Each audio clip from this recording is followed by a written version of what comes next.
হিসেবে আমাদের শিবপুর উপজেলায় প্রায় 2.5 বছর দায়িত্ব পালন করেছি।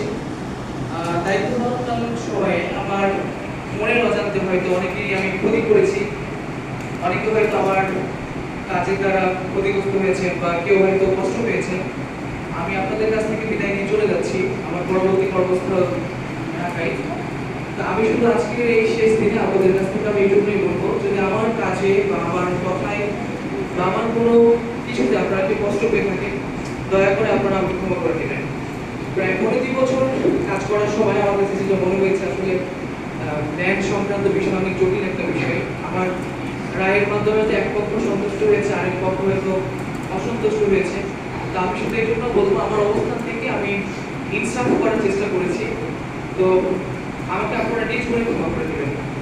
আরেকটি বিষয়, আমি শিবপুর পৌরসভার দায়িত্বে ছিলাম। আসলে 5 আগস্টের পর সরকার আমাদেরকে দায়িত্ব দিয়েছিলেন।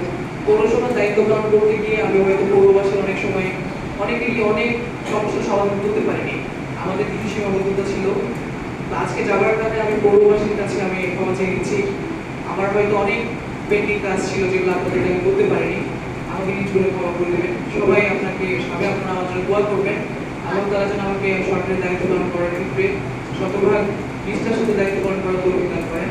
এবং আপনাদের দোয়া আমি সবসময় কামনা করছি। শিবপুর আমার হৃদয়ের মণিকোণে থাকবে। আমি এখানে মানুষের ভালোবাসা পেয়েছি, আমাদের কোনোদিন ভুলবো না।